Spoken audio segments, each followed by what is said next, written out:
Good afternoon, dear students. Hope you all are fine. Today we will start our new chapter, that is lesson number 10 of your geography. India's natural vegetation and wildlife. Natural vegetation and wildlife. As the name is suggesting about the chapter, we will study about the natural vegetation, what grows in our India. We will study about that, and we will study about the wildlife of the India. Natural vegetation बच्चों सबसे पहले natural vegetation क्या होता है? Natural जो चीज अपने आप से होती है, जो चीज नेचर का एक गॉड गिफ्ट होता है, जिसमें हमें कोई भी मेहनत नहीं करनी पड़ती. Natural vegetation it can be defined as a group of plants which have developed in an area without human interference, जिसमें हमें भी कोई भी इंटरफेरेंस नहीं करनी पड़ी. बेटा कई बार हम ना रोड के साइड पे देखते हैं कि वहां पर घास लगी होती है, कुछ पौधे लगे होते हैं छोटे छोटे. कई बार आपकी मम्मा मना भी करती है कि इस पौधे को टच मत करो, ये वाइल्ड है, तो इसको इसमें पॉइजन भी हो सकता है. तो इस तरह के कई बार हम हर्ब्स शब्स देखते हैं, ग्रास देखते हैं, which grows on their own, that is known as the natural vegetation. That is known as the natural vegetation. And how many types of natural vegetation are there in India? Broadly it is divided into 5 types. How many types it has been divided? It has been divided into 5 types. First one is tropical rainforest. Second one is tropical deciduous forest. Third one is thorny bushes. Fourth is tidal forest, and fifth is mountainous forest. I will brief about all the forest kinds of forest. Tropical rainforest. Rainforest, it is the name suggesting यहाँ पर जो है rainfall heavy होता है. These forests are in the areas which receive heavy rainfall, जहाँ पर rain सबसे ज्यादा होती है बच्चों. this is found over the tropical rainforest. ये वहां पर पाया जाता है. ठीक है. उसके बाद इसमें क्या, इसकी क्या खासियत है? ये बहुत ही ज्यादा डेंस होता है. एक और इनका हॉट एंड ह्यूमिड क्लाइमेट पाया जाता है. देखो बारिश होगी, बारिश होने से क्या होता है कि पौधों पे नए पत्ते आते हैं. और यहाँ पर क्या है कि बारिश बहुत ही ज्यादा होती है. जब बहुत ही ज्यादा बारिश हो रही है तो पौधों पे नए पत्ते, पेड़ों पे नए नए पत्ते आते हैं. और ये इतने डेंस होते हैं बेटा, यहाँ पे ना कई बार सनलाइट भी जो है ग्राउंड तक पहुंचना बहुत ही मुश्किल होता है. और ये पाए कहाँ जाते हैं? Mainly these are find on the western slope of the western Ghats, western Kerala, Maharashtra, Tamil Nadu. These are find over there. और ये किस तरह के ट्रीज होते हैं? दीज आर यहाँ पर कैसे कैसे, मतलब क्या क्या मिलता है? We can find over here rubber, bamboo, iron wood, mahogany, palm. These all we find here. Then second one is tropical deciduous forest. Tropical deciduous forest क्या होता है बच्चों? Tropical deciduous forest is that, इसमें क्या होता है? These forest known as monsoon type of forest also. इनको monsoon type forest भी कहा जाता है. यहाँ पे जो रेन है, रेन का रेशो जो है वो थोड़ा कम होता है. Climate of these forest area is hot. और यहाँ पर रेन जो होती है 100 से 200 सेंटीमीटर के बीच में होती है. और as compare to rain forest के ये जो है लेस डेंस होते हैं. और यहाँ पे जो पाया जाता है दैट इज अ शीशम, सेलम, teak, sal, peepal. These all are find over there. और यहाँ पे क्या है कि ये अपने जो लीव्स हैं वंस इन ईयर ये शेड करते हैं.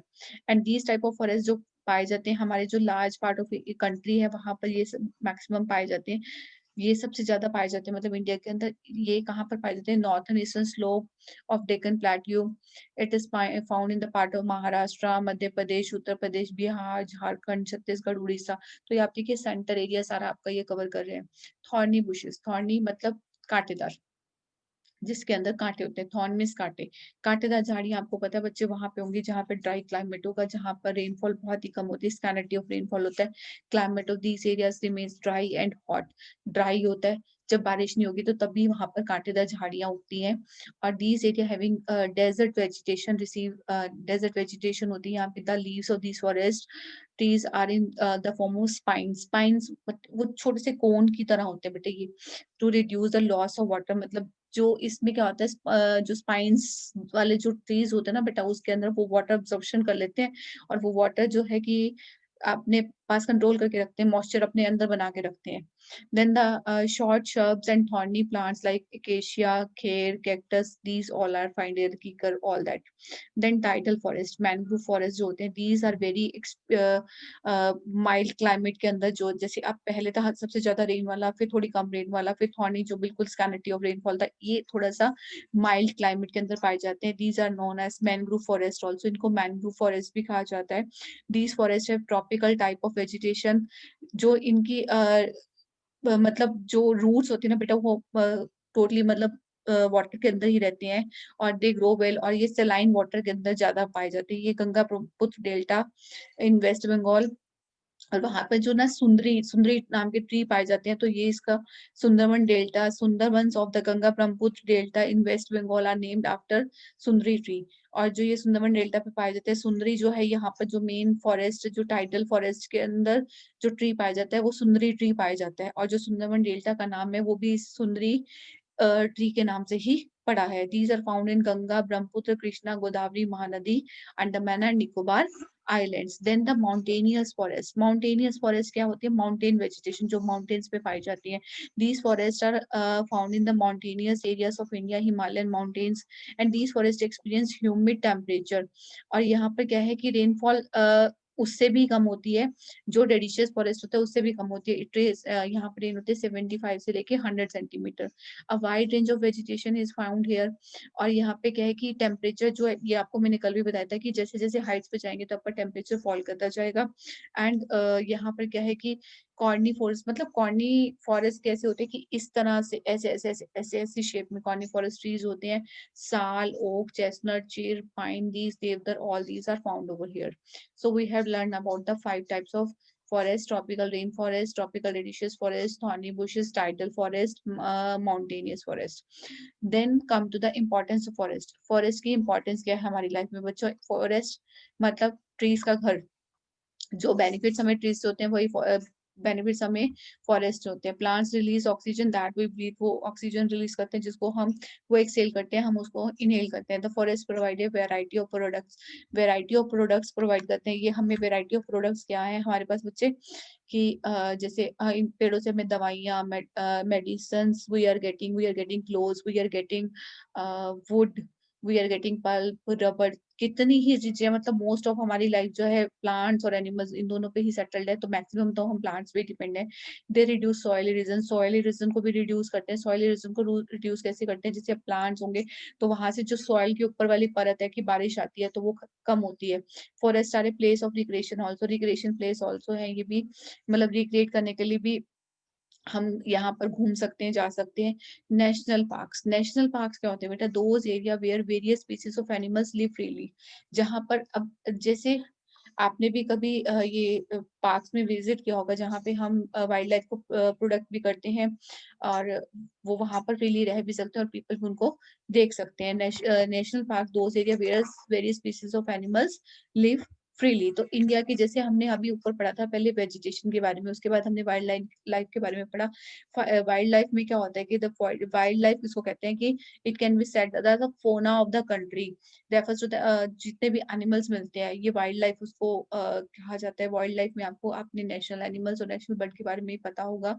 National tiger and lion are the important carnivores of India. Tiger जो है हमें पता है कि हमारा नेशनल एनिमल है, और बर्ड जो है जो पीकॉक है वो हमारा नेशनल बर्ड है। अब गवर्नमेंट को क्या करना पड़ता है बेटा? गवर्नमेंट को इनको प्रोटेक्ट भी करना है। अगर गवर्नमेंट इनकी स्पीसीज को प्रोटेक्ट नहीं करेगी तो धीरे धीरे ये खत्म होते जाएंगे। अब इनकी स्पीसीज को क्यों प्रोटेक्ट करना है? कई बार हमारे माइंड में क्वेश्चन आता है कि यार एनिमल्स तो वाइल्ड होते हैं, अब लॉयन की बात करें तो लॉयन तो हमें खा जाएगा, फिर गवर्नमेंट इनको प्रोटेक्ट क्यों करती है? बेटा it's a moral duty to protect them also. तो ये कंट्री की एक वेल्थ है, तो हमें इनको भी प्रोटेक्ट करना बहुत जरूरी होता है। अब जैसे प्रोजेक्ट टाइगर चलाया, प्रोजेक्ट एलिफेंट चलाया, तो प्रोजेक्ट इस तरह के प्रोजेक्ट भी चलाती है गवर्नमेंट टाइम टू टाइम, ताकि जैसे कोई इनको हार्म ना पहुंचा सके। हमें लगता है कि किसी की स्पीसीज बहुत ही ज्यादा कम हो रही है तो गवर्नमेंट स्पेशली उनके लिए प्रोजेक्ट चला देती है, उनकी केयर के लिए ज्यादा अरेंजमेंट्स कर देती है। Wild life sanctuaries those area that are created to protect certain selected species in their habitat. Wild life sanctuaries बनाई जाती हैं। जैसे वाइल्ड लाइफ सेंचुरीज के अंदर क्या होता है कि जो मतलब उसमें जो एक पर्टिकुलर स्पीसीज को ही प्रोटेक्ट किया जाता है, और there different wild life sanctuary: Sariska, Manas, Sundarbans, Mudumalai, इस तरह की डिफरेंट डिफरेंट डिफरेंट इनकी लोकेशन भी डिफरेंट स्टेट में है। जैसे सारसिका राजस्थान में, मानस आसाम में है, तो ये अलग अलग जगह पे लोकेट करते हैं। Biosphere reserve. बायोस्फीयर रिजर्व क्या होता है? They are maintained in their natural state to keep the natural ecosystem undisturb. ये नेचुरल इकोसिस्टम को अनडिस्टर्ब रखते हैं। मतलब नेचुरल इकोसिस्टम इसमें क्या है कि जो प्लांट्स और एनिमल्स को प्रोटेक्ट किया जाता है, और इसमें टूरिस्ट भी जाते हैं इनको देखने के लिए। Biosphere they are providing life over there. There are 14 biosphere mainly in India, that is Nilgiri, Kanchenjunga, Nanda Devi, Nordic, Great Nicobar. तो बहुत सारे ऐसे हैं that all are in your books. You can read that also. Some specific project जो मैंने आपको बताया कि गवर्नमेंट कुछ इस तरह के प्रोजेक्ट भी चलाती है कि जिसमें आप ये स्पेशल वाइड जो स्पीशीज को प्रोटेक्ट कर सकती है। और हमें भी बेटा, as you are the future of our India, तो आपको भी क्या करना है बेटा, इस चीज के लिए अवेयर रहना है कि हमें अपनी वेजिटेशन को भी बचाना है, हमने अपनी वाइल्ड लाइफ को भी बचाना है, because these both are necessary for our life. अगर हम हमारी लाइफ तभी सस्टेन कर सकते हैं जब हम लोग इनकी लाइफ को बचाएंगे। सो कहीं ना कहीं हर चेन, एक आपने फूड चेन भी पढ़ा होगा साइंस के अंदर कि एवरीथिंग इज इंटरकनेक्टेड। तो अगर हमारी लाइफ सिर्फ इनकी लाइफ से, तो we have to take care of them also. Thank you, students. I hope you all have understood the chapter, and remaining notes I will share you later.